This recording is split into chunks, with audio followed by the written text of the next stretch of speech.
안녕하세요. 임신과 출산, 육아에 대해 진솔한 이야기를 전하는 뷰티베이비입니다. 지금 이 영상을 보고 계신 분들은 정말 안 먹는 아기를 키우시는 양육자이실 거예요. 아기가 한 10개월 정도 되는데도 하루총 수유량이 200을 간신히 넘을 때도 수두룩하고, 다른 아기는 너무 많이 먹어서 걱정이라는데 나도 제발 그런 걱정을 한번 해봤으면 좋겠다라는 생각을 하실 거예요. 사실 저희 아기가 그랬거든요. 그래서 저는 너무나 그 상황을 잘 알아요. 저희 아기에 대해 먼저 말씀을 드리자면, 처음에는 혼합수유를 하다가 이제 모유수로 넘어갔고 100일쯤 됐을 때 이제는 분유를 정착을 하고 싶어서 분유수유를 하는데, 그때 딱 젖병 거부랑 분유 거부가 같이 왔어요. 사실 그때는 분유를 너무 안 먹으니까 성장에 문제가 생길 것 같기도 했고, 그래서 더 시도를 해볼 생각도 없이 그냥 모유수유를 더 했어요. 근데 저희 아기가 잠도 잘 안 자고 너무 예민한 아기여서 제가 너무 힘들었거든요. 제가 너무 힘들다 보니까 모유수유 하는 것도 너무 힘들었어요. 그래서 6개월까지 모유수유를 하다가 그 이후에는 혼합수유를 시도를 했고, 그러다 과감하게 아예 그냥 분유수유로 넘어갔어요. 분유를 너무 안 먹어서 이제 하루 수유 총량이 한 200에서 400 정도였고, 200이 안 되는 날이 수두룩했어요. 근데 분유를 뗄 때쯤에는 분유를 너무 잘 먹어서 오히려 분유를 못 떼면 어쩌지? 라는 생각을 하게 됐어요. 100일쯤부터 돌 때까지 애 먹이려고 정말 별짓을 다 해봤던 것 같아요. 분유며 젖병이며 뭐 시도를 안 해본 것도 없었고, 뭐 빨대 거, 스파우트 거, 스푼으로 떠서 먹이는 거. 아휴, 진짜 스푼으로 떠먹이는 거는 정말 할 짓이 못 돼요. 제가 이 시간들을 겪으면서 울기도 정말 많이 울었고 시도도 많이 해봤는데, 이 시간들을 경험하면서 얻은 것들이 좀 있더라고요. 그래서 그러한 것을 좀 공유를 하고자 이렇게 준비를 했습니다. 영상이 좀 길 수 있어요. 그래도 이거는 해볼만 하다 하는 것들이 분명히 있으실 거거든요. 그런 것들을 쏙쏙 뽑아서 한번 시도해보시면 좋으실 것 같아요. 제가 가장 중요하게 생각하는 건 엄마 아빠의 마음가짐이에요. 이게 정말 중요합니다. 조급해하지 말고 아예 이건 긴 여정이다 라고 생각하셔야 해요. 절대 긴 싸움이다 라고 생각하지 마세요. 말이 아다르고 어다르듯이 나에게 와닿는 느낌이 전혀 다르거든요. 아기는 본인한테 필요한 만큼은 먹어요. 부족하면 울면서 더 달라고 하기 때문에 정량은 주시되, 중간에 안 먹더라도 부족하게 먹는 건 아닌지 그런 걱정은 하지 않으셔도 돼요. 엄마, 아빠, 특히 엄마가 스트레스를 받지 말아야 해요. 사실 스트레스를 안 받는다는 게 말이 안 되는 부분이기도 하지만, 제가 앞에서 언급했듯이 이건 긴 여정이잖아요. 그렇기 때문에 내가 너무 스트레스 받으면 그 긴 여정이 정말 불행할 거예요. 또 왜 이렇게 안 먹니? 이렇게 아기한테 말씀하지 말아주세요. 아기가 언어를 알아듣지는 못해도 억양을 통해서 엄마가 화가 났다는 걸 알게 되고, 그렇게 되면 더 먹기 싫어질 수 있거든요. 내용 흐름은 분유나 모유부터 시작을 해서 말씀을 드릴게요. 우선 분유 거부인지 젖병 거부인지를 파악할 때까지 여러 가지 방법을 시도해보긴 해야 돼요. 파악하는 방법은 제가 따로 영상을 올려드릴게요.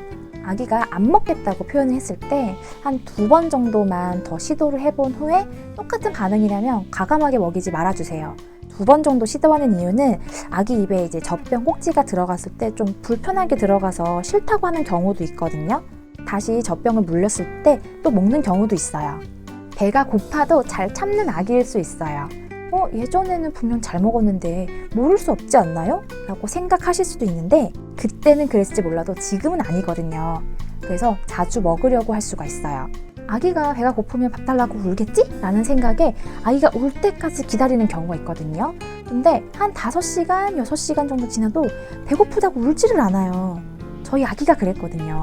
이게 오랜 시간이 지났음에도 불구하고 분유를 찾지 않는다면 이 방법은 안 통한다고 보면 돼요. 그냥 시간에 맞춰서 정량 주세요. 제가 방금 정해진 정량을 주라고 말씀드렸는데요. 예를 들어서 한 번 탈 때 180을 탔는데 절반도 안 먹을 경우에 이제 버려지는 분유가 아까워서 분유를 줄여가지고 주는 경우가 있어요. 근데 아기를 먹이다 보면 어느 날 갑자기 180을 다 먹었는데도 더 달라고 하는 경우가 있거든요. 그럴 때 흐름이 끊기면 잘 안 먹기도 해요. 그래서 차라리 버리더라도 저는 정량을 타서 먹이는 걸 추천드려요. 스푼으로 떠서 이렇게 먹이시는 분들도 계시는데요.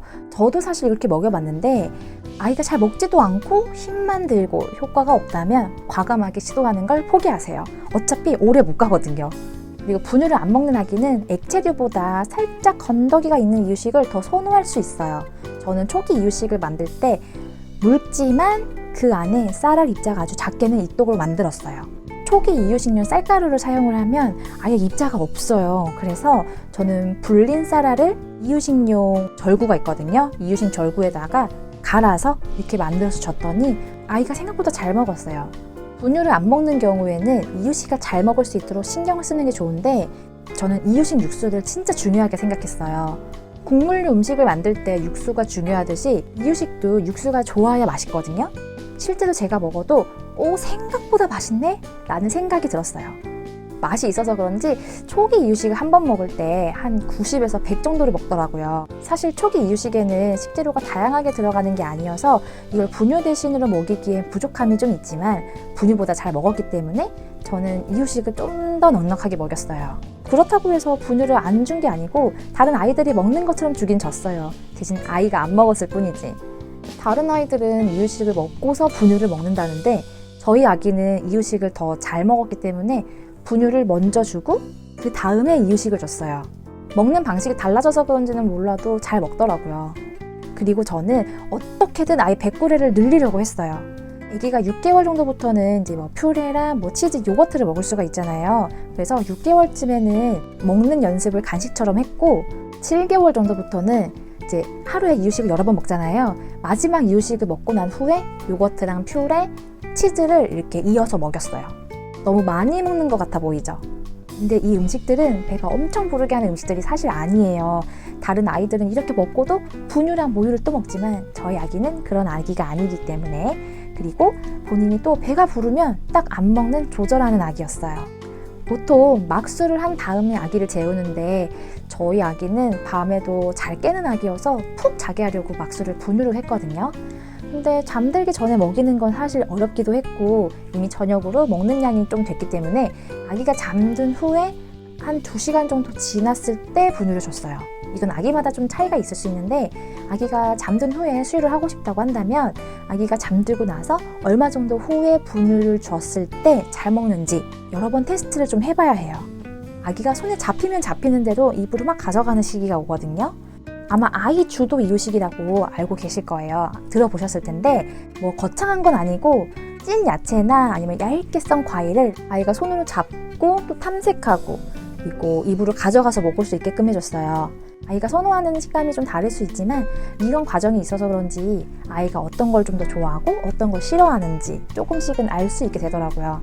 떠먹이는 이유식은 그대로 먹였고 간식을 이제 아이 주도 이유식형으로 준 거죠. 아이가 평소에 먹는 스케줄이 있다면 되도록 그 스케줄을 빼먹지 마세요. 아기들도 본인 컨디션이나 아니면은 그 입맛에 따라서 먹는 양이 좀 달라지는데 적게 먹을 수는 있지만 아예 안 먹게 하지는 않는 게 좋아요. 엄청 힘들게 배꾸레를 늘려놨는데 먹는 스케줄 자체가 빠져버리면 특히 배고파도 참는 아이들은 배꾸레가 줄더라고요. 아기가 조금 먹을지라도 스케줄 자체는 꼭 챙겨주세요. 칭찬은 고래도 춤추게 한다라는 말이 있죠. 수유할 때도 잘 먹었다고 이제 칭찬해주고 이제 엄마가 행복해하는 모습 자주 보여주세요. 이건 이유식, 유아식 먹을 때도 이어지는 건데 아이가 먹는 모습을 행복해하고 칭찬을 해주면 아이가 스스로도 더 잘 먹으려고 합니다. 이제 마지막인데요. 아이가 먹다 보면 잘 먹을 때도 있고 너무 안 먹을 때도 있어요. 잘 먹었을 때 아이가 원하지 않는 한 더 주려고 하지 마시고요.